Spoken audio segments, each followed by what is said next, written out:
Est-ce que tu as déjà fait du woofing? Du woofing. Woofing. Tu connais le woofing? Non, je sais pas. Tu connais pas le woofing? Qui connaît le woofing? Qui connaît le woofing? Pas grand monde. Pas grand monde, Ça me dit quelque c'est chose, quand dingue. Le woofing, c'est un concept de voyage ou de vacances solidaires. Alors, je vous explique. Si vous n'avez pas peur de travailler pendant vos vacances, si vous aimez apprendre, si vous aimez l'échange et le partage, le woofing, c'est pour vous. Alors, j'oubliais juste une chose, il faut aussi aimer la ferme et les animaux, parce que c'est là-bas que ça se passe. Il s'agit de vivre quelques jours à la ferme, logé, nourri par la famille de fermiers qui vous accueillent, en échange de quelques menus travaux. Si vous n'êtes pas tout à fait convaincu, je vous propose de retrouver une famille à Moiran en montagne et son hôte. Vous allez voir.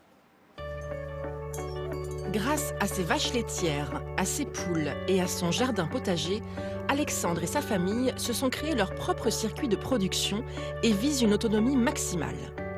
Pour les aider dans leurs nombreuses tâches quotidiennes, ils accueillent tout au long de l'année des personnes désireuses d'apprendre la vie de fermier, en échange du gîte et du couvert.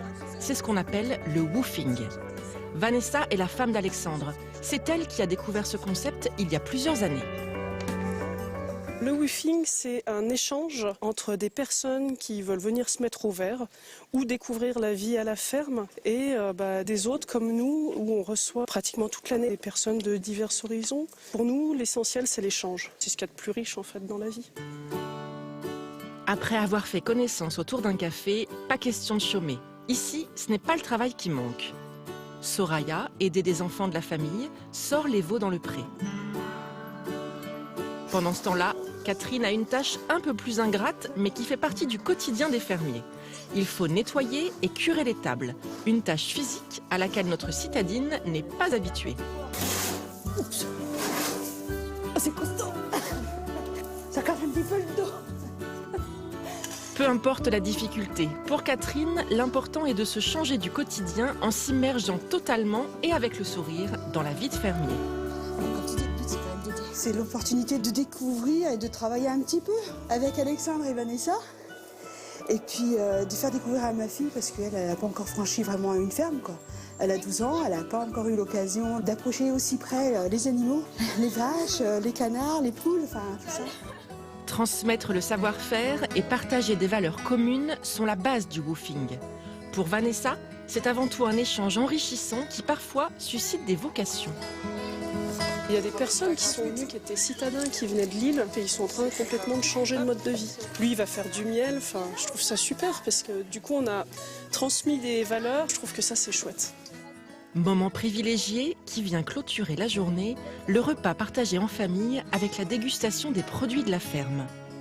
Pour Catherine et Soraya, c'est sûr, cette journée de woofing restera gravée dans leur mémoire. On vit différemment, on aide à la ferme et puis on dort différemment. On fait tout différent. On n'est plus à la maison, mais c'est vraiment un dépaysement. Découvrir une vie alternative, saine, dans un climat de confiance et de générosité, c'est ça le woofing.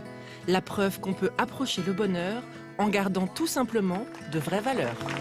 Mais alors, c'est très sympa. Églantine, c'est quoi la différence entre le woofing et le tourisme d'immersion en ferme? Alors, le tourisme d'immersion en ferme, c'est tout simplement l'appellation française, sauf que la différence, c'est que le woofing, c'est tout un réseau de fermes bio et c'est un réseau mondial. Il faut d'ailleurs, si vous cherchez, vous tapez woof C'est génial. sur Internet et c'est tout un réseau mondial bio. C'est-à-dire que même les chiens peuvent chercher sur Internet. C'est simple Alors, pour eux. je me demandais quand tu allais me la faire, évidemment. C'est génial parce que comme tu l'as dit, c'est partout dans le monde, donc ça permet de s'immerger dans un pays, d'en apprendre la langue, les coutumes tout à fait. locales, voilà Vous tout ça. partagez vraiment. Et puis alors, s'il y en a qui hésitent, il faut savoir que si jamais vous avez un petit bobo à tel endroit, vous pouvez pas faire telle ou telle tâche, il n'y a aucune obligation. C'est pas de l'esclavagisme. Pas du tout. Vous vous D'accord. connectez, vous choisissez la ferme avec laquelle vous voulez partager ce moment, vous prévenez le propriétaire de ce que vous voulez bien ou pas faire. Et attention, il n'y a aucun échange d'argent. On y va pour le plaisir de partager un moment et d'apprendre la vie à la ferme. Et donc c'est bien ça pour les producteurs de lait, hein, pour accueillir des et gens. tu sais Pourquoi quoi pas? Tu ne crois pas si bien dire. Il y a en France, ça n'existe que depuis 2007, mais il y a déjà 500 hôtes inscrits, plus de 10 000 woofers par an. Et il faut savoir que c'est 45% d'étrangers qui viennent, ce qui fait des fermes françaises la première destination de woofing. Bravo, chapeau. Bravo Églantine. Et je suis sûr qu'on y trouve de la bonne wouf. De la très bonne wouf, je te garantis. C'est ici que ça se passe la bonne wouf.